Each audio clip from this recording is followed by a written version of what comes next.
Dear all, welcome to this NephroTube online lecture. In this lecture, I will discuss Chapter 1, Physiological Principles of Hemodialysis from my recently released book, NephroTube Synopsis of Conventional Hemodialysis. I will record videos, in each video, I will discuss one chapter from this book, and maybe large chapters as the chapter of complications of hemodialysis. I may discuss it in more than one video, and this is the same for long chapters. In the description of this video in YouTube, below the video, you will find some important links. The first link is a link to this same lecture, but in Arabic language, for those who like to watch the lecture in Arabic. You'll find also a link to the playlist of video lectures about this book. You will find the link for the English playlist and Arabic playlist. You'll find link to download this book for free. You'll find link to download the PDF of this lecture for free if you like to use it. You will find a link for my website NephroTube, nephrotube.com, where you will find more lectures about nephrology than hemodialysis lectures. And finally, you will find a link to NephroTube social media accounts, the WhatsApp group, the Telegram channel, the Facebook group. You can join us to be always updated by the activities of NephroTube.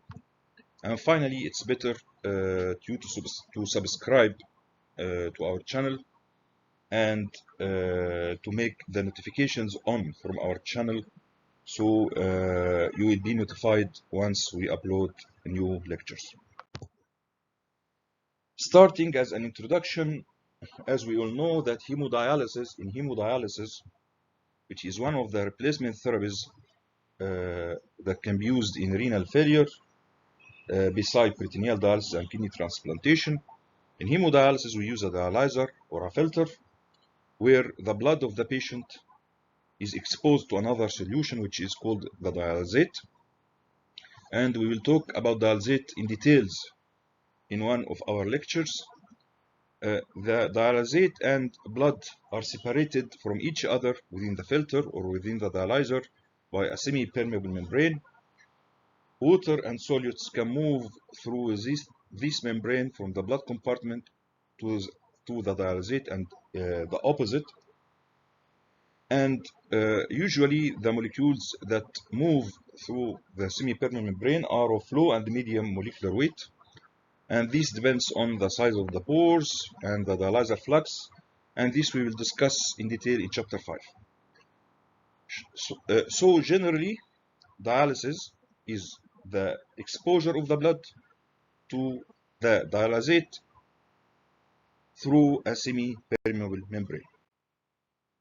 In this lecture, we will cover chapter 1 of the book, which talks about physiological principles of hemodialysis. This is my talk outline, and I will start by first point with which is physiological principles of solutes and water transport. I will explain how water and different solutes can move from the blood compartment to the dialysate compartment and vice versa. There are three methods where solutes or water can transport between blood and dialysate compartments, which are the diffusion, ultrafiltration, and convection. Let's start by diffusion. It is well known that diffusion is the movement of solutes from a region of high concentration to a region of low concentration, according to their concentration gradient. So, in figure A, you can find in the blood compartment of the dialyzer, the yellow molecule concentration is higher than in the dialysate concentration. in the dialysate compartment, while the green molecule concentration is higher in the dialysate compartment than the blood compartment. According to this, the yellow molecule will move from the blood compartment to the dialysate compartment, and the green molecule will move in the opposite side. Theoretically, if the blood in the dialyzer and the dialysate are stationary and they are not moving continuously as in hemodialysis session, the molecules move from one compartment to the another till equilibration happens. But what happens actually in hemodialysis, that the dialysate is always in a flow and the blood is always in a flow. So new blood is always replacing the blood in the filter, and new dialysate is always replacing the dialysate in the filter. So the point of equilibration will never happen. Yes, the molecules with high concentration in blood will move from blood to dialysate and the opposite, but no equilibration will be reached because blood is not stationary or stagnant in the dialyzer, and dialysate the same are always in flow. An important point that the rate of diffusion of any molecule through the semi-permeable membrane of the dialyzer is inversely proportional to its size. So large molecules diffusion will be low, and small molecules diffusion will be high.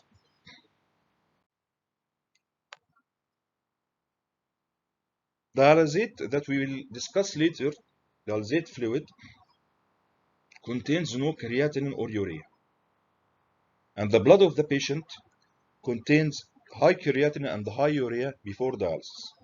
So during dialysis, creatinine and urea were diffused from high concentration gradient from the blood compartment to the dialysate compartment. Regarding other molecules as sodium, potassium, calcium, and bicarbonate, they may diffuse from blood to dialysate or in opposite direction according to the serum level of these molecules in the patient blood. For example, if the patient is hypokalemic, if the patient is hyperkalemic, the blood will move from the potassium will move from the blood compartment to the dialysate compartment. But if the patient is hypokalemic, potassium will move from the dialysate compartment to the blood compartment, and the same for sodium, calcium, and bicarbonate. Later on, in the coming lectures, we will talk about dialysate, its components, and the different concentrations. So now we finished the first method of solute and transport, which is diffusion. So diffusion is concerned with only solute transport. It is not concerned with water transport. Diffusion is the transport of solids. The second method is ultrafiltration. Ultrafiltration is related to water transport. This is the dialyzer, this is the blood compartment, this is the dialysate compartment. Ultrafiltration is the water movement from the blood compartment to the dialysate compartment through the dialyzer membrane due to the hydrostatic pressure or secondary to the hydrostatic pressure of the blood in the blood compartment. And this will take us to discuss an important definition, which is transmembrane pressure. Transmembrane pressure, it is the pressure through this membrane. It is the difference between the pressure in the blood compartment and the pressure in the dialysate compartment. Usually the pressure in the blood compartment is positive. This is because of the hydrostatic pressure performed by the blood in this part of the dialyzer, while the pressure inside the dialysate compartment is always negative. This is because of two reasons. The first, that when the dialysate is going in through the dialyzer, there is an adjustable inflow resistance done by a clamp, and as you know, after any resistance, the pressure will be low. So one of the causes of negative pressure of the dialysate compartment within the dialyzer, the resistance caused by the clamp on the dialysate inflow. Also, the dialysate outflow, on the dialysate outflow, there is a dialysate effluent pump. The dialysate effluent pump always causing a negative suction pressure to cause a dialysate outflow or to suck the dialysate out of the dialyzer, and this also will create negative pressure in the dialyzer compartment. So the pressure in the blood compartment is positive and in the dialysate compartment is negative. The difference between them is called the transmembrane pressure. And this pressure will cause water movement from the positive side pressure to the negative side. Regarding transmembrane pressure monitoring and its related alarms, and what is the normal accepted transmembrane pressure, we will discuss this later in chapter 5. So we finished now diffusion, which is related to solutes transport, ultrafiltration, which is related to water transport, and now we will discuss what is called convection or solvent drag. Convection or solvent drag is related to solute transport. We mentioned that in the blood there is positive pressure, in the dialysate there is negative pressure, and this causes ultrafiltration, water movement. While the water moves from the blood to the dialysate compartment secondary to ultrafiltration, the water drags with it some of the solutes. And this is what is called solvent drag or convection. So solvent drag or convection is the movement of solutes through the membrane from the blood compartment to the dialysate compartment secondary to the ultrafiltration of water. And water drags solutes to pass through the membrane pores of the dialyzer. An important point also that I want to mention in this slide, that the concentration of the solutes moved by convection in the ultra-filtered water, the concentration of these solutes in this water is close to their original concentration in the blood compartment. So the water is moving with the solute, keeping its concentration as it was in the blood compartment. Convection can be affected by several factors. And by the way, I want to mention an important point before discussing the factors affecting convection. Regarding the difference between convection and diffusion, we mentioned that diffusion is concerned with the movement of solutes, and also convection is concerned with the movement of solutes. Is there any difference between the both?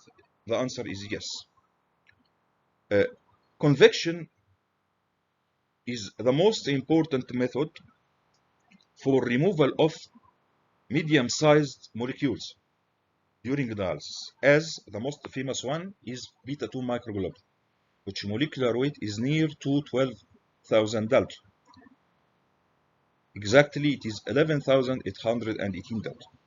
So the removal of middle molecules that we will talk later in chapter of hemodialysis efficiency and efficacy and flux, the removal of middle molecules as beta-2 microglobulin is through convection, not through diffusion. Diffusion is mainly related to small-sized molecules. Okay, back to factors affecting convective transport. What can affect convection? The first point that can affect convection, which is sieving coefficient of the membrane. What is sieving coefficient of the membrane? The sieving coefficient of the membrane is the ratio between the concentration of a solute in the dialysate, in the ultrafiltrate. Ultrafiltrate is the water moved from the blood compartment to the dialysate compartment. It is the concentration of the solute in the ultrafiltrate or in the dialysate the ratio between it and the concentration of this solute in the blood compartment. So to get sieving coefficient, we divide the concentration of the solute in the dialysate compartment divided by the average concentration in the blood. So if we're measuring this yellow solute, we will measure its concentration at the blood entry, this is the highest concentration, and we will measure it at the blood outflow. This is the lowest concentration, and we will get the average of these two concentrations. So here you will find the solute concentration in the blood inlet plus solute concentration in the blood outlet divided by 2 to get the average. Usually, the normal range, theoretically, the normal range of this sieving coefficient will be between 0 and 1. The dialyzer with sieving coefficient near to 1 means that this dialyzer has high convective transport, while the dialyzer with sieving coefficient near to 0 means that the concentration of the molecule or solutes is low in the dialysate compartment. This means that this filter is not filtrating this solute in a good way. So the higher the sieving coefficient, the higher convective transport, and vice versa. And the sieving coefficient of a filter or dialyzer is usually affected by the size of the pores of this dialyzer. So dialyzers with large pores have high solute permeability and sieving coefficient. And usually you will find this sieving coefficient data available on high flux filters. Later on, we will discuss in chapter 5 the dialyzers with different types, and we will talk again about sieving coefficient and its expected ranges according to the type of the flux of the dialyzer later on. But here we are talking about just the definition. The second point that may affect convective transport is the solute size. Convection of solutes is usually inversely proportional to their size, the same as in case of diffusion. Also in diffusion, diffusion of any solute is inversely related to their size. And finally, the transmembrane pressure and ultrafiltration. We mentioned that convection, the movement of solids by convection, depends on the water movement. So when there is high transmembrane pressure and ultrafiltration volume, there will be a movement of large amount of water, which will cause a large amount of convection. So convection is directly related to the transmembrane pressure and ultrafiltration volume. The next point that I want to discuss here is that in hemodialysis, what is the most used method for clearance of solids? Is it diffusion, ultrafiltration, or convection? So now I will talk about diffusion versus ultrafiltration and convection in hemodialysis. We mentioned that there is diffusion. Diffusion is the movement of solids according to concentration gradient, and there is ultrafiltration, which is the movement of water, and there is convection, which is the movement of solids second to the movement of water.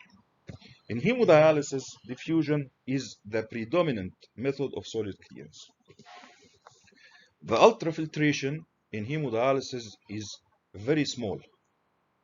Usually, you ultrafiltrate the excess fluid volume gained by the patient between dialysis sessions. So whenever the ultrafiltration is of a small volume, the convection will be also of a small volume, because convection, which is the solvent drag, is totally dependent on the volume of ultrafiltration. So the maximum volume you can ultrafiltrate in a patient on hemodialysis, say 2 liters, 3 liters, maybe 5 liters in non-compliant patients. Still, these 5 liters are considered as very small volume of ultrafiltration in compared to other methods and techniques of dialysis that I will mention later. Okay, now although, or however, my book is about conventional hemodialysis, but I mentioned in first chapter the different techniques of blood-based dialysis therapies rather than hemodialysis, just for general knowledge and enumeration. Actually, we have four main techniques for blood-based therapies, depending on the difference in the use of diffusion, ultrafiltration, and convection. The first, rapidly, as we mentioned, hemodialysis. There is blood going in the dialyzer, blood out, and dialysate in, dialysate out. Whenever there is dialysate, there is diffusion. So in hemodialysis, the main method for solute transport is diffusion. The ultrafiltration is of low volume, so the dialysate out here is with small volume of ultrafiltration. So the ultrafiltration is a small volume, so the convection also is small. The second method of blood-based dialysis therapy is hemofiltration. In hemofiltration, there is blood in, blood out, but no dialysate flow is used in hemofiltration. So there is no dialysate flow. If there is no dialysate flow, so there is no solute removal by diffusion. There is no diffusion at all in hemofiltration. But it totally depends on ultrafiltration and the removal of very large amount of fluid from the patient blood. So as there is large amount of ultrafiltration, there will be also a large amount of convection. In this technique, as we are removing large amount of ultrafiltration, large amount of fluid of the patient, we have to replace some of this fluid to the patient. Replacement fluid to the patient can be given through the bloodline pre-dialyzer, before the dialyzer, or maybe post-dialyzer. Again, the technique of hemofiltration, when to use it, its advantages, disadvantages, all of this is out of the scope of the book, but I am mentioning the different blood-based dialysis therapies to know the difference between them. The third method is the hemodiafiltration. The hemodiafiltration is a mix between hemodialysis and hemofiltration. In hemodiafiltration, there is blood in, blood out, there is dialysate in and dialysate out, but with very large volume of ultrafiltration. So the difference between hemodialysis and hemodiafiltration, that here the dialysate, the out dialysate contains large volume of ultrafiltration, while here small volume. Why? Because in hemodiafiltration, we use very high ultrafiltration and convection volume, as in case of hemofiltration. So as we here make a large volume of ultrafiltration, we have to replace this patient with pre-dialyzer replacement or post-dialyzer replacement fluid. An important point I have to mention regarding the replacement fluid in the case of hemodiafiltration or even in the case of hemofiltration. This replacement fluid in both the hemofiltration and the hemodiafiltration can be found in the form of pre-prepared bags by the manufacturer. You will find a pre-prepared bags that you connect with the machine, and the machine will infuse the solution of these bags into the patient. These can be found in hemofiltration and hemodiafiltration. Additionally, in case of hemodiafiltration, there is a methodology that is called online hemodiafiltration, where the replacement fluid is prepared by the dialysis machine itself during the session. So in hemodiafiltration, the replacement fluid can be pre-prepared by the manufacturer in bags, or can be prepared by the dialysis machine during the session. Finally, we have what is called isolated ultrafiltration.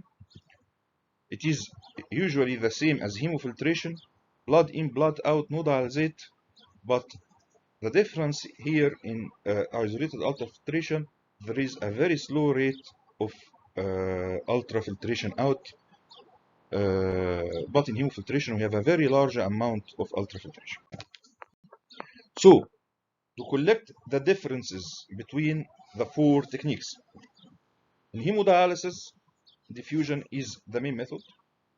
In hemodiafiltration also there is diffusion, but in hemofiltration and isolated ultrafiltration, no diffusion because there is no dialysate flow. Regarding ultrafiltration, the ultrafiltration in hemofiltration and hemodiafiltration is very large. In isolated ultrafiltration is very slow. In hemodialysis it is very low. Replacement fluid, we will need replacement fluid whenever there is large amount of ultrafiltration, as in the case of hemofiltration and hemodiafiltration. And finally, convection. Convection is always parallel to ultrafiltration. Whenever there is large amount of ultrafiltration, there will be large amount of convection and solute drag, as in case of hemofiltration and hemodiafiltration. The final point that I want to cover, the different modalities of blood-based kidney replacement therapy. Three well-known modalities of blood-based kidney replacement therapy, which are intermittent, prolonged, and continuous kidney replacement therapies. Let's discuss the differences between them regarding the rate of solute clearance ultrafiltration, the duration of one session, and the frequency. In intermittent kidney replacement therapy,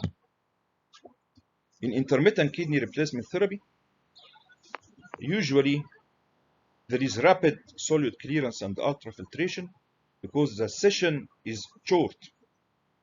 It is about 3 to 5 hours, average 4 hours, and the frequency of dialysis sessions is about 3 to 4 days per week, 3 to 4 sessions per week. In prolonged intermittent kidney replacement therapy, it is intermediate between the intermittent and the continuous kidney replacement therapy. So the solute clearance in this case is slower than intermittent kidney replacement therapy, but faster or more rapid than the continuous kidney replacement therapy. The duration of the session is 6 to 12 hours, and the frequency is about 4 to 7 days per week. And by the way, the prolonged intermittent kidney therapy that was called before SLED, or slow low efficient dialysis, or SLED is one of the prolonged intermittent kidney therapies. Nowadays, the nomenclature of the dialysis is changing, and the SLED nomenclature is not commonly used now. It is replaced by what is called prolonged intermittent kidney replacement therapy. Finally, continuous kidney replacement therapy, more gradual removal of solute clearance than prolonged and intermittent kidney replacement therapy. The duration of one session may reach 24 hours, and the frequency may be continuous. The patient may have a dialysis session for more than 1 day. Again, there are more differences between these modalities, but this is beyond the scope of my book, as I concentrated mainly on the intermittent conventional hemodialysis, the most commonly used. We discussed before the hemodialysis, hemofiltration, hemodiafiltration, isolated ultrafiltration. All of these theoretically can be done as intermittent, prolonged, or continuous kidney therapy. Theoretically. Usually not all, or in practice, not all of them are used as intermittent, prolonged, and continuous kidney replacement therapy, but theoretically they can be used. But for example, no one is making intermittent hemofiltration. Okay, so it depends on the availability in different centers. But again, it's out of the scope when to use hemofiltration, hemodiafiltration, and the dialysis of acute patients. This is out of my scope. Finally, the final point, the technique which is called online hemodiafiltration, where the dialysis machine itself prepares the dialysate. It is one of the intermittent kidney replacement therapies. It is one of the intermittent kidney replacement therapies. I hope that you enjoyed the lecture, and see you again in the coming lecture. Thank you.